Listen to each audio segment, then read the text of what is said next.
ваучер арқылы Анталияға 8 күндік экскурсия турына бару. Бұндай ваучерді Шараби Travel дейтін фирма кейбір саудагерлермен сондай контрактте отыр. Кейбір саудагерлер сол осы фирмадан осы ваучерді сатып алады және өзінің товарын өткізу үшін, мысалы,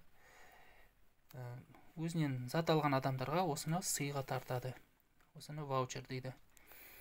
Енді осыны сол саудагерлерден зат алған кезде олар сізге осындай ваучер берсе, сол мына жерге атыңызды жазады. Бірақ бұл 2 адамға да жарайды. Қасыңызға бір серік ертіп алып баруға болады. Жаңа берілген датасы. Ортасында жазылған мәліметтер, бұл жаңа қандай жерлерге баратыны жазылған.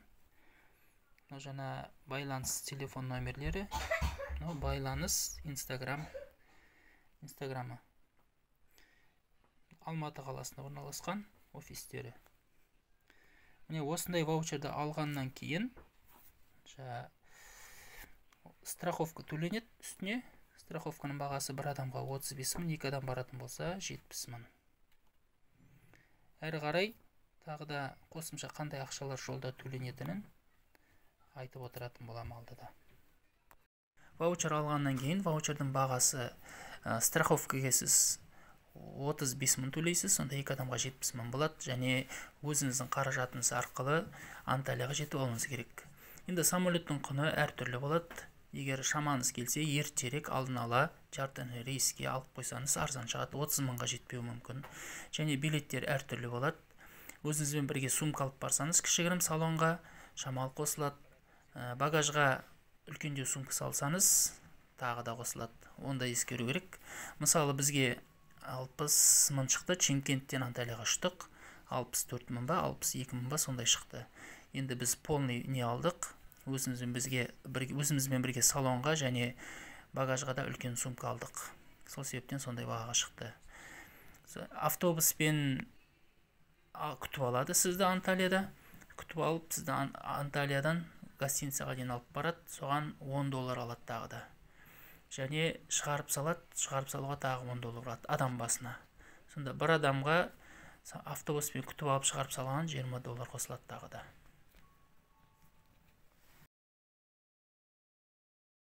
Пойызбен Ембіден Ақтөбеге жетіп алдық. Ақтөбеден самолетпен Астанаға, дальше через пересадка Шымкент, и Шымкенттен Анталияға ұшып келдік. Анталияның аэропортынан бізді Шарафи Travel фирмасынан адамдары күтіп алып, 2 автобусқа келіп, Манавгат қаласының әр жағында орналасқан Порт Ривер 5 жұлдыздық отельге қарай жолға шықтық. Жол 1 сағат 15 минут уақыт алды шамамен. Егер отельге таңда келсеңіз, менің беретін кеңесім алдымен завтрак ішіп алыңыз, өйткені 10-ға дейін завтрак. Обед ол күні берілмеу ықтималы бар, ужинге дейін қарны ашып қалуыңыз мүмкін. Сосын сізге осындай қағаз береді, бұл деген прайстар, пакеттер сатып аласыз, 3 түрлі пакет бар. Ең арзаны $300-5 тұрады. Біз $1.500 болған кезде бардық. Сонда $305 шамамен 150 мыңның үстіне шықты. 150 мыңның маңайы бір адамға. Так, одан кейінгі пакет, екінші пакет, сосын үшінші пакет ең қымбаты $420 болса керек. Бұда 7 обед, 7 ужин, разницасы 2 обед. Сосын екінші разницасы не бар? Массаж бен турецкий хаммам бар. Және коктейль мен соктар бар. Яғни кешкі түнгі 12-ге дейін кез келген уақытта барып, алкогольный напитка, коктейль, сок іше беруіңізге болады. Ал ана $305 ол кірмейді. Так, енді мынау отельден көрініс, Порт Ривер деген отель, 6 этаждан тұрады, 5 жұлдызда гостиница. Соны қазір шамалдан ішін көрсетем. Анталияның әр жағында бір Манавгат дейтін ауылдық жер ма? Сол жаққа кетіп қалдық, пляжный место. Сол біздің келген отелімізден бір обзор.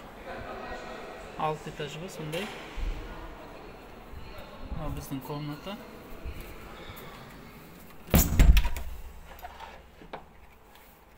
Карточканы ішіне салғаннан кейін светтер бәрі жаңа береді.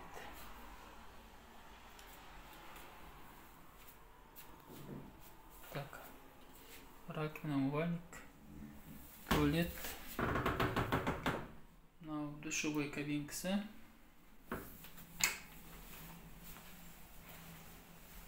телевизор, стол, стулья, тахта на двоих,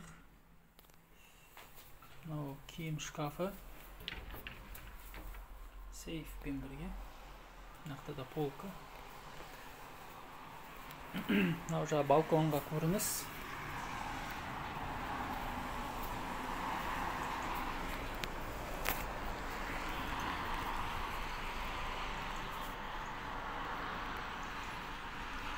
Мынау жаңа әр жағында Манавгат дейтін ауыл. Тау бәрі тұрған жер.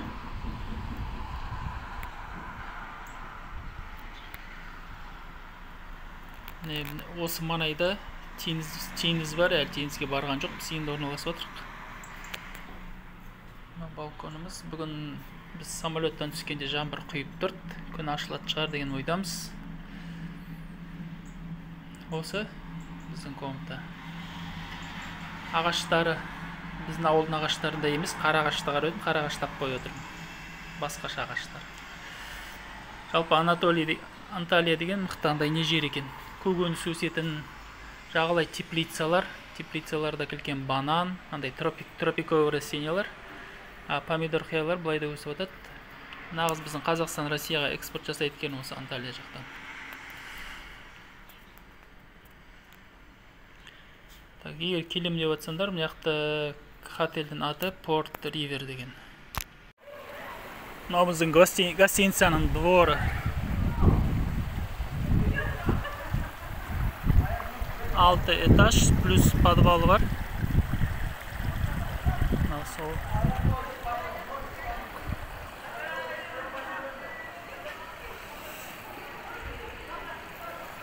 Ауласындағы бассейн.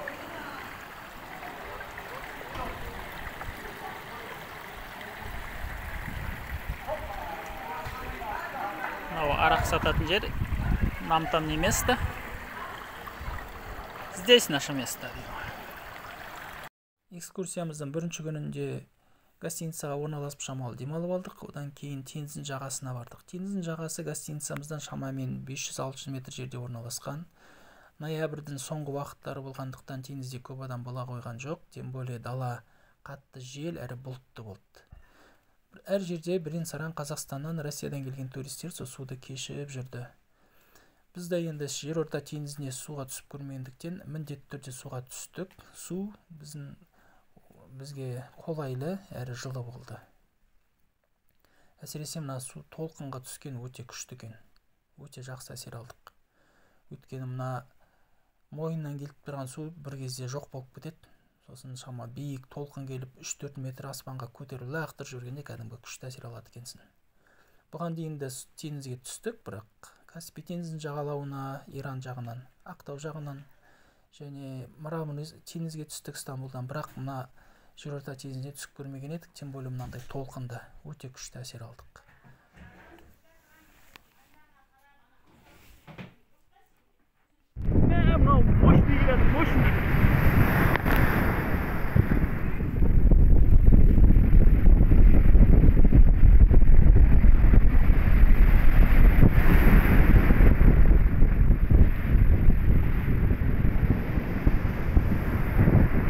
Инсан тамағына келетін болсақ, тамағы өте жақсы, 3 мезгіл, завтрак, обед, ужин. Енді пакет алғандарға, бұл пакет алмағандар тек қана завтрак ішеді. Так, шведский стол, бұл дегені қалағанша кез келген блюдадан алып жей бересіз, тек ысырап етіп астатып қалдырмау керек, және өзімен бірге гостиница. Ресторанда завтрак ішіп алдық. Мынақта завтрак ішу шведский стол дегені әр түрлі тағамдар тұрады, солардан таңдайсың. Салаттар, фруктылар.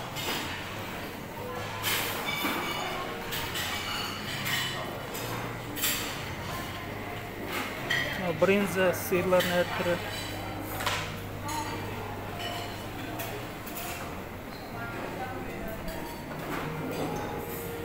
Колбасалар әр түрі.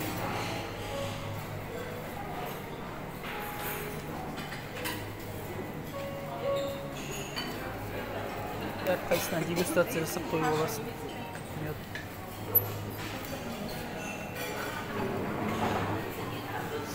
Сосис.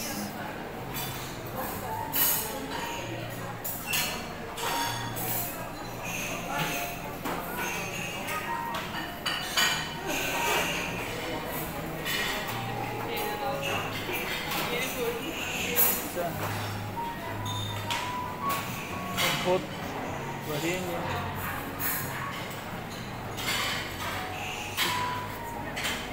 Мед, соток, каймак.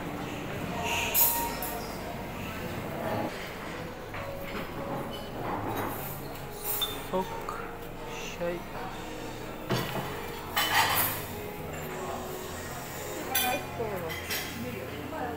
Кофе әртүрлері. Экскурсиямыздың екінші күнде таңертең завтрактан кейін гостиницадан шығып Анталия қаласын аралауға бардық. Арасы шамамен 1 сағат 20 минут болады. Алдымен новый районға бардық, Анталияны соны аралатты. Брендовый магазинге апарды, кожаный куртка, шуба, пальто сататын. Сол жерден арамыздан 5-10 адамды таңдап подиумге шығарып мода көрсеткізіп мәз қылды. Бұл жерде айта кететін нелерін Каспимен де алуға болады екен, рассрочкаға Каспиретті бар екен бұларда. Және керек размерлерін өзгертіп тігіп береді екен, қалындат десеңіз, жаңа уплотненкасын қалындатып жасап береді екен. Одан кейін біздің арамыздан модаға шыққаннан кейін таза өздерінің мамандары шығып мода көрсетті, подиумге шығып. Енді біздің негізгі мақсатымыз экскурсия болғасын, яғни шопинг емес, қала аралау, ескі қалаларды аралау болғандықтан біз негізі ондай қатты оны еш нәрсе ала қойған жоқпыз. Бірақ жалпы алам деген адамдарға жақсы куртка киімдер бар, на любителя. Одан кейін ювелирный магазинге апарды, ода қымбат алтын бұйымдар, швейцарский оригинал сағаттар, султанит дейтін өзін Түркиядан шығатын драгоценный тас, бағалы тас, солар да бар екен. Одан шығып біз Турцияның ескі жағын аралауға бардық, оны Қаличе деп атайды екен. Қазақстан туыменен Ататүрктің майданына барып суретке түстік. Және Қаличе, сол Қаличе деп аталса керек, қателеспесем, Анталияның ескі қамалы, соның жанын араладық, көше тар көшелерімен жүрдік, және теңіздің жағасына бардық, өте жақсы әсер алдық. Ескі Анталия. Көне қала. Товарищи, кто здесь, пару слов и потом пойдем дальше. Обратите внимание.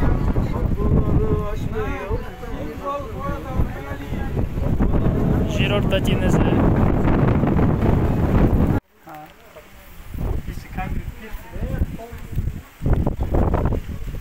Анталияның ескі ауласында көшелер. Апельсиндер шашылып отыр, апельсин талы. Мынау ескі үй, мен бір мэрдің үйі деймін. Астыңғысы всегда тастан болады, үстіңгісі ағаштан болады дейді. Қыста үстіде тұрады, жазда астыда тұрады. Асты салқын, үсті жылы.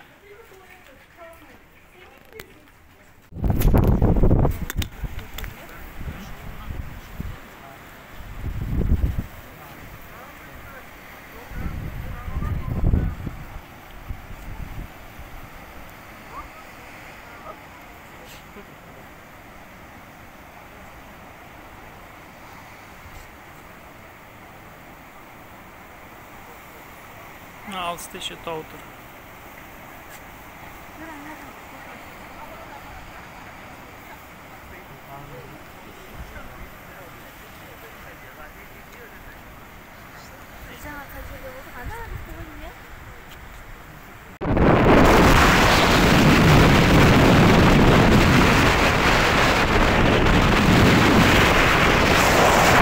Одан кейін Дөден деп аталатын водопад сарқырамасына бардық.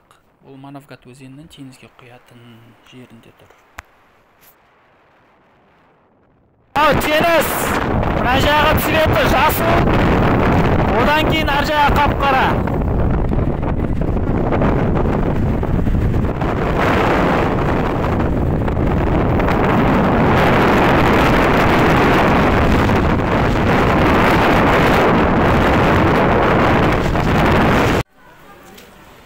Италиядағы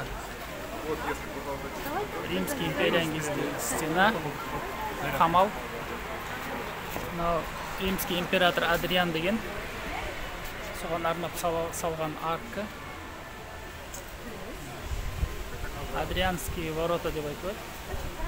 Мына шеткісі, мына шеткісі оригинал күйі. Мынау реставрация. Мынау колесницамен өткен кездегі қалып қойған кале ізі. Пол Ракушняк. Езіліп қалған колесницамен қайта жүре бергесі. Ортасынан бастықтар, байлар өтеді дейді. Оң жақтан әскер, жақтан простой адамдар, қарапайым адамдар өтетін болған дейді.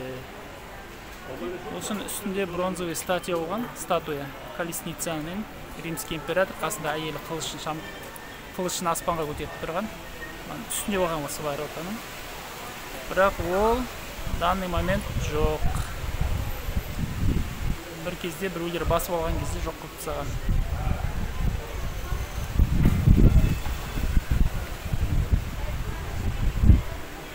Бүкіл постройка мәуру Ракушняктан.